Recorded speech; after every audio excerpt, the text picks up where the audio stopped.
MS qui sont assis sur le banc d'accusés, il y a aussi des militaires sur le banc d'accusés. Lui, il n'a pas de place, mais Monsieur Ghost King, il est sur le banc d'accusés, comme ça, au moins, vous êtes au courant. Il n'y a pas. L'objectif de ce jugement, c'est justement de trouver ces agents-là qui sont à l'intérieur. euh, Comment on va dire ça? Qui sont à l'intérieur du gouvernement, mais qui font pas leur travail et qui profitent de leur poste pour nuire à la ville. Donc, sachez que votre client, il est au même pied d'égalité que ces agents-là. Et ces agents-là, ils sont au même pied d'égalité que votre client. Maintenant, si vous voulez défendre votre client, il n'y a pas de problème. Et si vous voulez aussi accuser les agents complices aussi, il n'y a pas de problème. Je vous laisse votre défense, Madame Turner. Mais si c'est ce que je fais, monsieur votre honneur, depuis le départ, s'il n'y aurait pas d'interruption entre deux, en fait. Ça marche, je vous laisse continuer alors.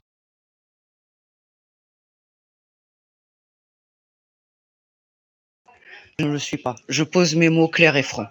Pourquoi? Parce que pour moi, un médecin, le devoir premier est de respecter sa charte qu'il a signée en sachant qu'il devenait médecin. Donc, protéger une vie, pas en sacrifier une autre pour donner des organes. Premièrement. Deuxièmement, continuons alors sur le chef des accusations. Parce que ça aussi, c'est un peu drôle. En sachant que la plupart de l'organisation de monsieur Rafa Corto ainsi que de mon autre client est basée sur des anciens militaires et des anciens policiers. Le port d'armes, ils les ont. Donc, à quel moment, en fait, ils ont des armes illégales? Vu que le port d'armes, ils l'ont. À quel moment il y a eu un trafic d'organes alors qu'ils étaient juste à un barbecue et que des EMS ont apparu avec une simple proposition dont j'ai des enregistrements vocaux ainsi que des vidéos qui ont été refusées. Mais c'est pas un problème. La voix identifiée dans la vidéo, elle peut être comparue ici maintenant, en plein tribunal, devant vous. Le plus marrant de cette histoire, c'est que toutes les analyses peuvent être prouvées A plus B par un autre comté, ainsi que par un autre hôpital, si besoin, pour une rectification. Ça ne sera pas un problème non plus. Donc, même si un refus de preuve est donné, sachez qu'un recours sera posé. Et sachez qu'une nouvelle audience sera demandée. Parce que mes clients ne sont coupables d'absolument rien du tout, à part d'avoir été à un simple barbecue avec des vieux amis. Maintenant, vous voulez les accuser d'avoir des relations dans ce domaine-là? Pas de problème. Commencez par accuser nous tous qui sommes présents dans la salle. Peut-être des membres de notre famille sont devenus des gangsters, d'autres ont participé à des entreprises, d'autres ont préféré peut-être rejoindre le côté de la loi. On n'en sait jamais. Mais une chose est claire, on n'est pas coupable des connaissances qu'on a. Et on n'est pas coupable de ce que les autres font. On est coupable de nos propres actes. Et en sachant les actes de mes clients, je sais qu'ils n'ont strictement rien fait. Maintenant, monsieur le procureur, je vous laisse la suite. Parfait. Merci à vous, Madame Turner. Ça a été une belle intervention, même si c'était chaud au début. Monsieur le procureur, je vous laisse la parole. Si vous avez des questions pour les Cosa Nostra, je vous laisse la parole. Je demanderai à monsieur Rafa de s'approcher, s'il vous plaît. Merci.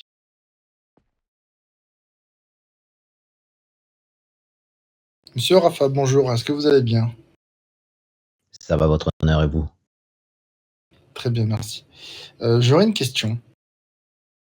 Qu'est-ce que vous faisiez, du coup, dans cette vie-là? Alors, comme on le dit depuis le début dans cette histoire, à la base, nous, on est venus, pour partager un moment sympa, un petit barbecue pour nous détendre d'une, grosse semaine de travail. Quand vous dites une grosse semaine de travail, dans quoi vous travaillez, monsieur? Je suis pharmacien, moi. J'ai 2 pharmacies dans la ville, une, sur Hollywood Boulevard et l'autre, elle est pas loin, du concessionnaire Premium. OK.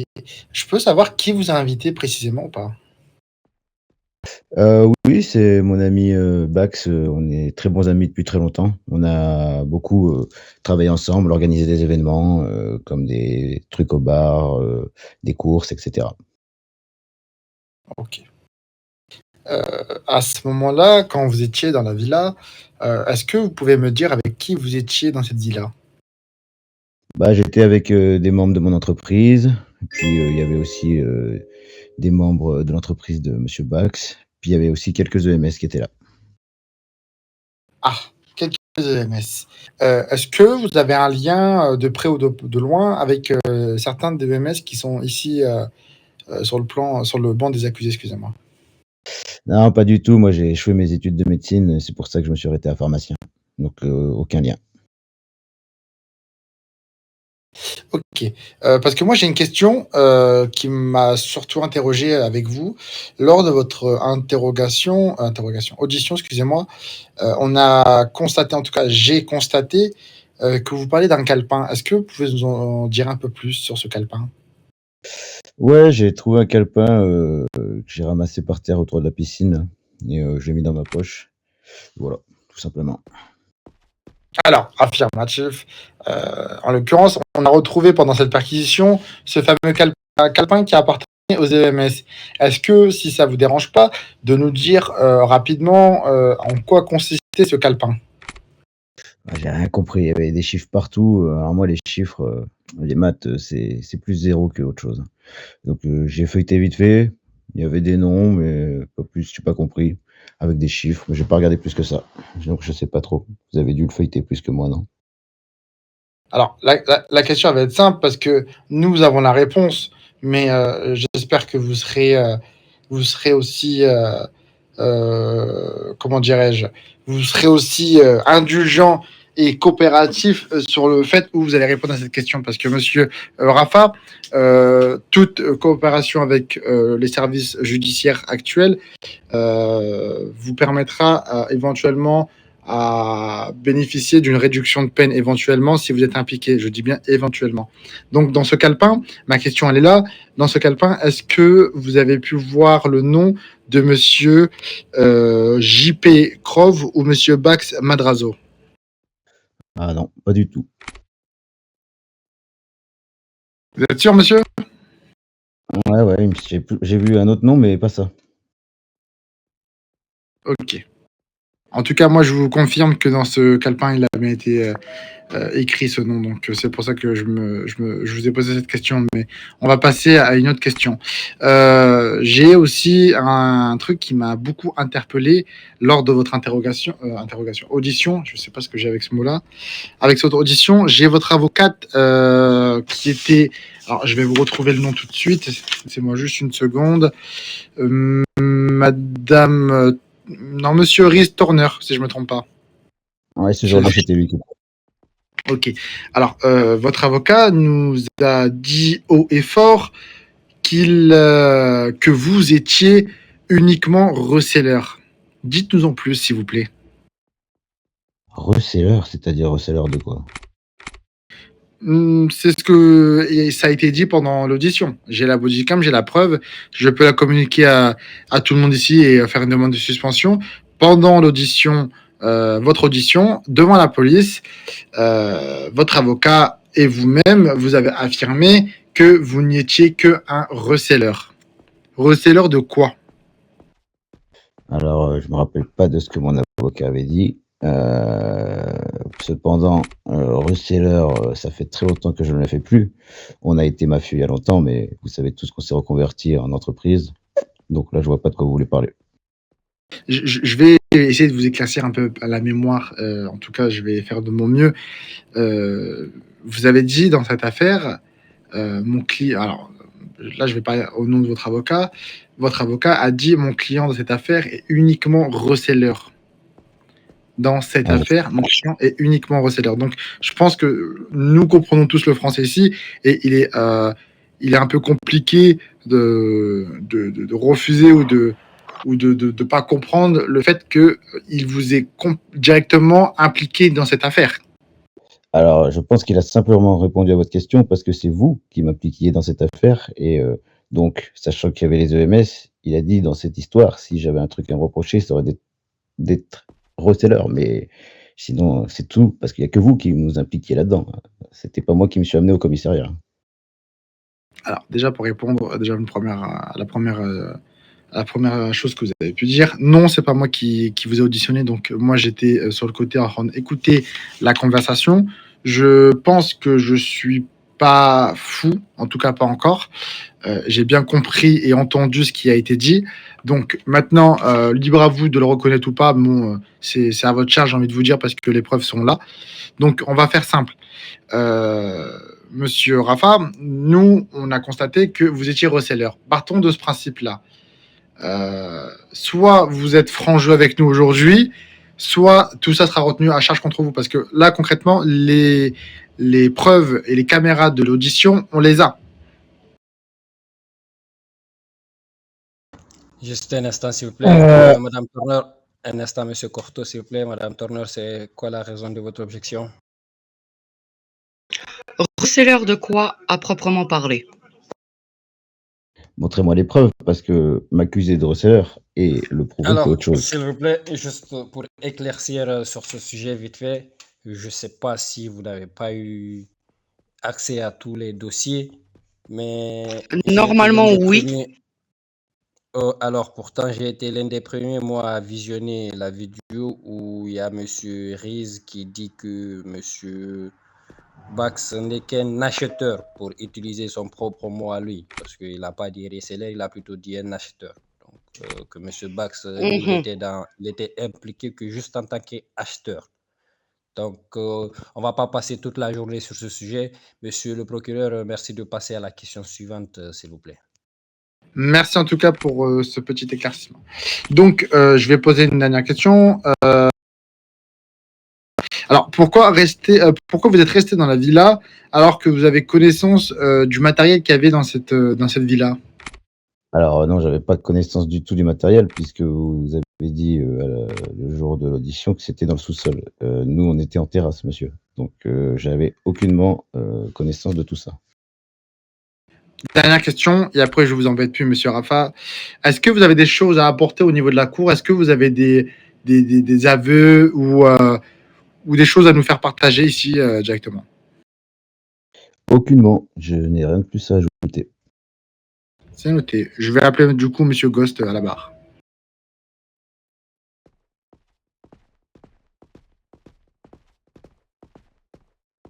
Monsieur Ghost, Alors, bonjour. s'il vous plaît, Ghost le civil et non Ghost le militaire. Ah, désolé. C'est pas de ma faute s'il y a plusieurs ghosts. Monsieur Ghost, bonjour. Je vais avoir une première question qui va être très simple. Je l'ai posée à tout le monde, je vais vous la poser à vous. Qu'est-ce que vous faisiez dans cette villa? Je venais pour un barbecue. Qui vous a invité? C'est des amis. Et qui avait dans cette villa? Honnêtement, j'ai pas trop fait attention qui c'est qu'il y avait. Donc vous vous retrouvez dans une villa avec des personnes et vous savez pas avec qui vous étiez. J'ai pas fait attention, j'avais pas trop la tête dans la soirée. Est-ce que vous êtes impliqué dans un trafic que ce soit organes, armes ou autre, de près ou de loin? Pas du tout. Vous êtes sûr, monsieur? Sûr et certain.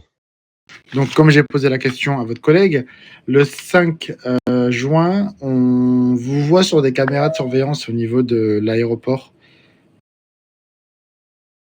Vous avez un petit rappel ou pas? Possible que j'ai pris l'avion. Ah, moi, je vous confirme que vous avez pris l'avion, vous avez réceptionné une marchandise. Est-ce que ça vous revient ou pas? Pas du tout. Dommage, parce que nous, on a cette caméra de surveillance et en plus, Dieu merci, l'aéroport de Glendale a renforcé son système de sécurité avec des caméras, avec des micros. Donc, on entend tout ce qui a été dit. En l'occurrence, des transactions qui se sont montées à 1 million d'euros, si je me trompe, avec les médecins. On a aussi des transactions avec l'armée. Donc, j'aimerais savoir si vous reconnaissez ces faits-là, parce que nous, on a les preuves, en tout cas, en l'occurrence. Pas du tout, je reconnais pas. C'est bien dommage. C'est tout pour moi. Parfait. Merci à vous. Moi, j'aurais juste une question à poser à chacun d'entre vous. Monsieur Corto, c'est quoi votre fonction actuelle? Vous n'avez pas besoin de venir à la barre, vous me le dites sur place, il n'y a pas de problème. Pardon? Vous faites quel travail en ce moment? Vous m'avez dit que vous êtes pharmacien, vous me le confirmez, s'il vous plaît? C'est ça, ouais, je possède 2 pharmacies, dans la ville. Parfait. Une dernière question. Pouvez-vous me dire où vous étiez le 5, je crois, à 20h30? Le 5 à 20h30, j'étais même pas en ville, il me semble. D'accord, il n'y a pas de problème.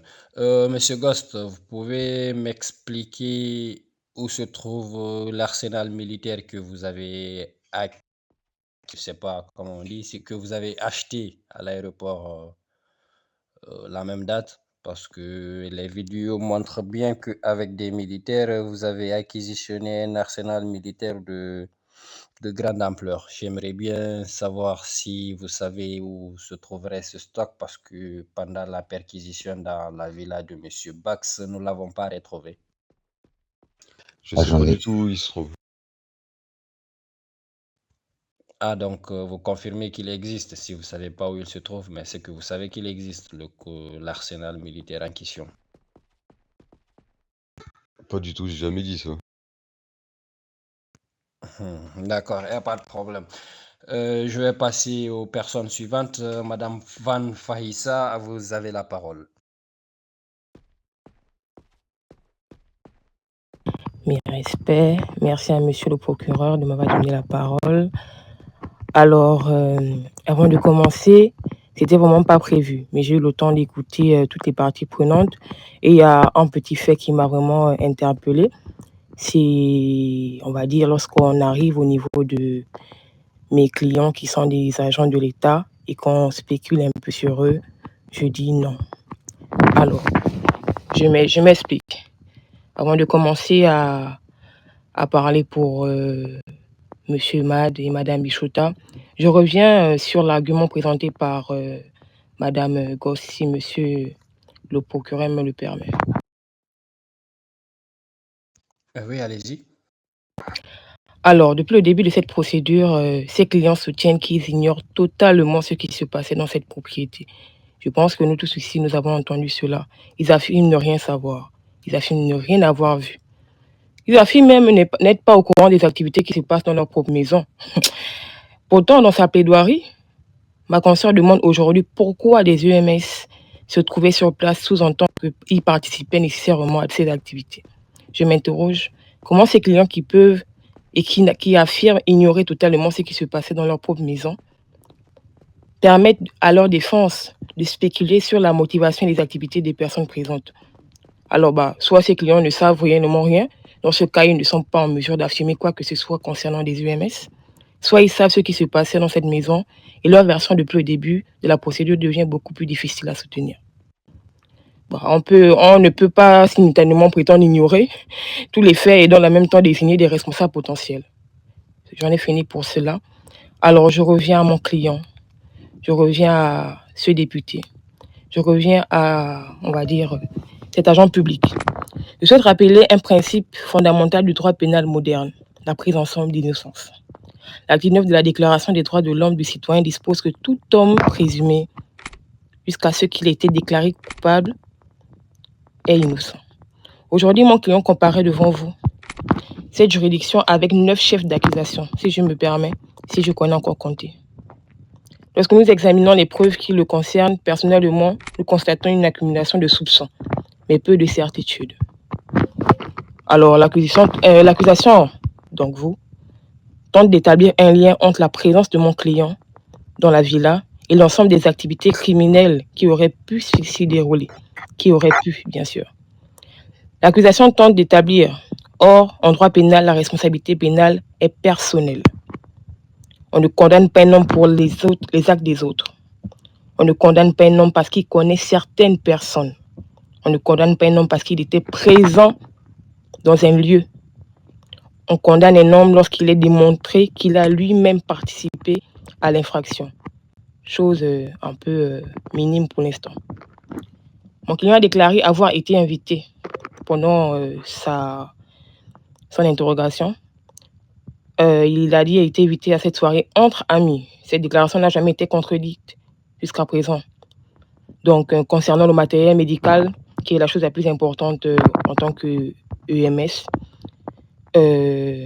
j'espère que vous savez que EMS, là, il faut avoir du matériel.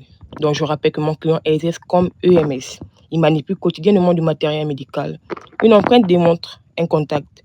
Une empreinte ne démontre ni un prélèvement d'organes, ni un trafic, ni une séquestration. Où est la vidéo montrant mon client réalisant une opération clandestine? Où est le témoignage d'une victime identifiant? Tout à l'heure, on n'a pas eu de nom. Je m'interroge sur cela. Où est la transaction financière liée au trafic d'organes? Où est l'aveu? Ces éléments n'existent pas jusqu'à présent pour moi et pour la plupart des accusés. Concernant l'association de malfaiteurs, la jurisprudence exige la démonstration d'une participation consciente à une organisation criminelle. Le ministre public n'apporte aujourd'hui aucun élément démontrant un rôle d'organisateur, de dirigeant, même de participants actifs. Alors, concernant les armes, les stupéfiants et les autres éléments saisis, aucune preuve ne démontre leur possession exclusive par mon client. Le simple fait qu'un objet soit retrouvé dans un bâtiment ne permet d'en attribuer automatiquement la propriété